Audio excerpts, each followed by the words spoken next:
नमस्कार जी। आंग्ल नव वर्ष शुरू हो चुका है 2024। आंग्ल नव वर्ष की आप सभी को ढेर सारी शुभकामनाएं।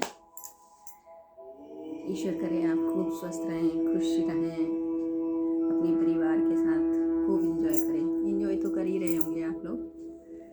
आंग्ल नव वर्ष मैंने क्यों कहा? क्योंकि हमारा जो आर्यवर्त है, भारत देश जिसमें हम लोग रहते हैं,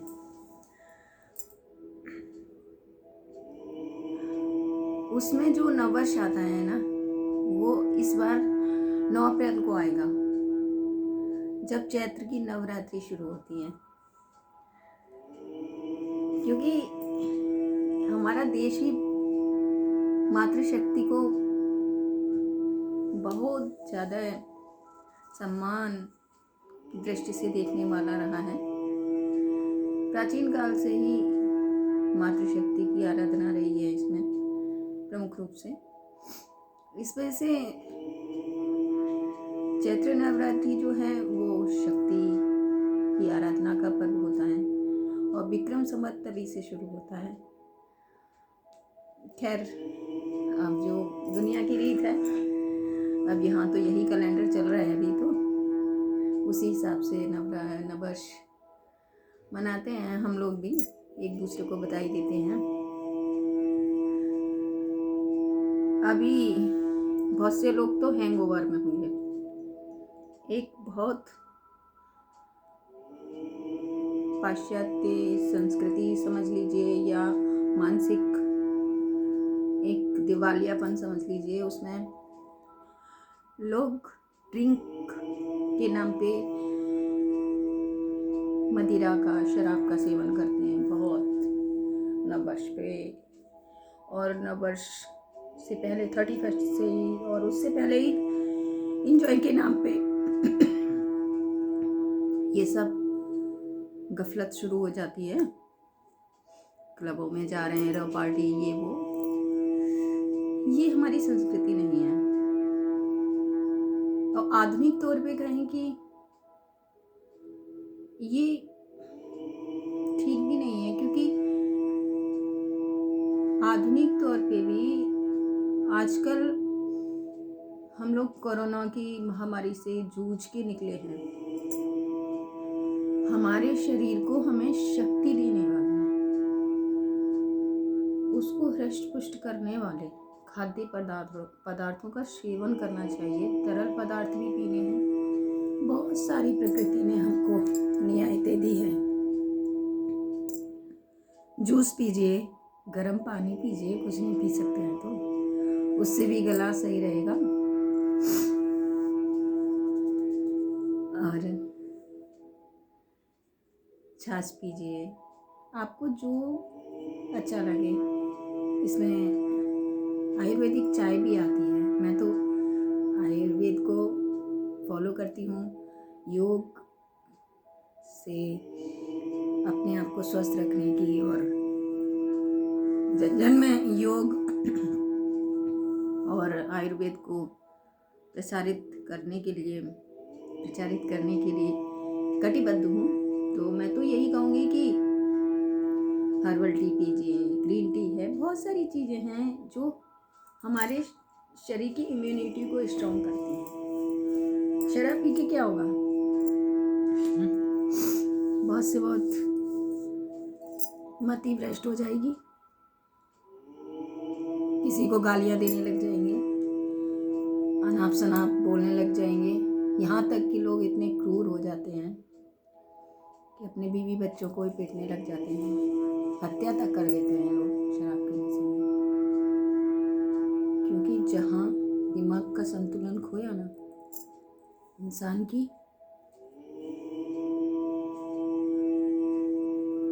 मति भ्रष्ट हो जाती है, तो कुछ भी कर सकता है। मैं ज़्यादा नहीं बोलूँगी इस पे। मेरा भी आज थोड़ा गले में प्रॉब्लम है, क्योंकि सुबह से ठंडा गरम कुछ हो गया, गरम पानी पी लिया फिर व्रत था तो कुछ फल केला वगैरह खा लिया जो ठंडी तासीर के होते हैं, तो थोड़ा सा। और फिर स्कूल आना जाना, इतना कोहरा है, सर्दी है, वातावरण का प्रभाव तो पड़ता ही है। लेकिन मैं सुबह पंसारी की दुकान पे जाके और पूज्य स्वामी रामदेव जी का नुस्खा अपनाऊंगी।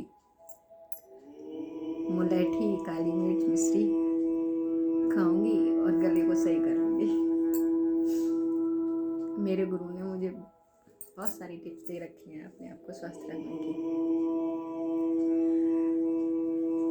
मैं आपको बताना चाहती हूँ कि हम लोग को एंजॉय करना है ना, अच्छी अच्छी चीज़ें खा के करें जिससे हमारा शरीर स्ट्रॉन्ग बने और हम दूसरों को कोई नुकसान पहुंचाने की नियति न रखें। ऐसा बनाएं अपने आप को।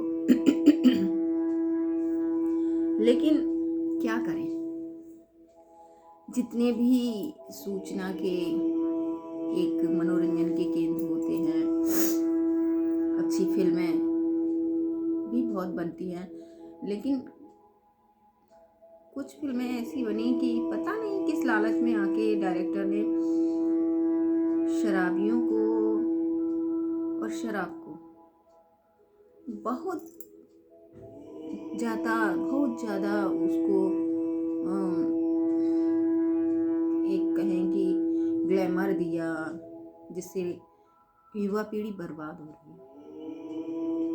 युवा ही नहीं, बुड्ढे भी पी के लुढ़क जाते हैं।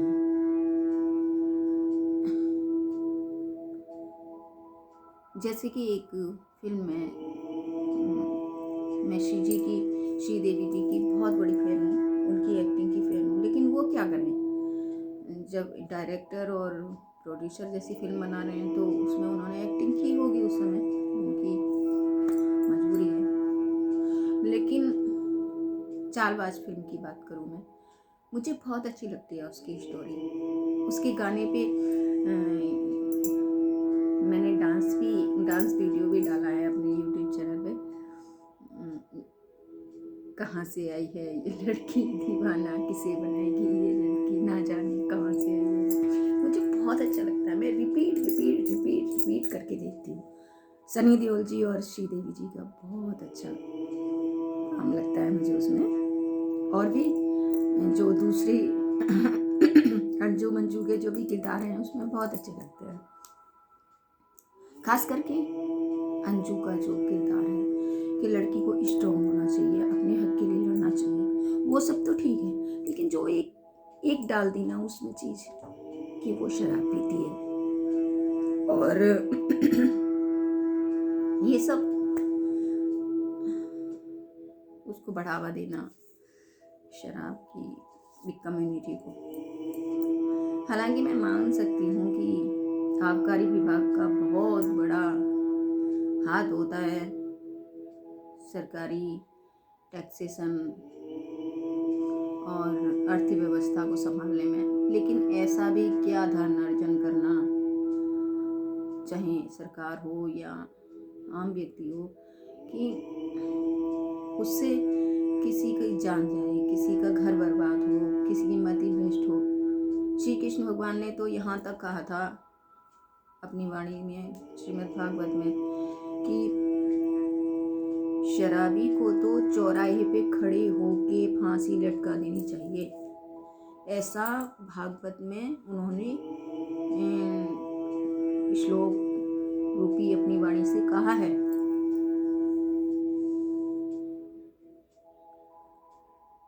मद्यपान करने वाला और चोरी करने वाला चाहे कितना भी सगा हो, उसको फांसी पे लटका देना चाहिए।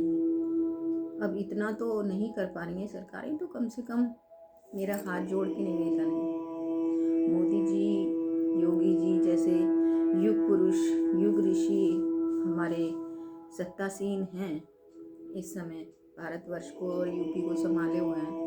मैं उनके चरणों में प्रणाम निवेदन करते हुए कहना चाहूँगी कि प्लीज़ प्लीज़ प्लीज़ शराब को बंद करा दीजिए। शराब से होने वाले नुकसान को आप नहीं जानते हैं। मैं झेली हूँ, मेरे परिजन प्रियजन हैं जिन्होंने अपने घर में कोहराम मचाया हुआ है शराब की वजह से। वो लोग ना कुछ अच्छा कर रहे हैं ना करने दे रहे हैं। प्लीज इस शराब को बंद नहीं मत दीजिए, फैक्ट्रियों को बंद करा दीजिए। आप इतना सारा कुछ अच्छा अच्छा कर रहे हैं, प्लीज ये और अच्छा कर दीजिए। मेरी आंखों में आंसू है, गला भर रहा है, मुझसे नहीं देखा जाता। मेरे अपने लोग भारतवासी ये जहर पी पी के कितने उल्टे सुल्टे काम कर रहे हैं, अपना स्वास्थ्य खराब कर रहे हैं। प्लीज इसको बंद करा दीजिए। आपको आर्थिक रूप से अगर कुछ और उन्नति करनी है और राजस्व लेना है तो प्लीज कहीं और से व्यवस्था करिए। आप तो कुछ भी कर सकते हैं। हीरे मोती पन्ने कितने हमारे भारतवर्ष की जमीन में दबे पड़े हैं, उनसे आप धनार्जन कीजिए अपनी सरकार के लिए। प्लीज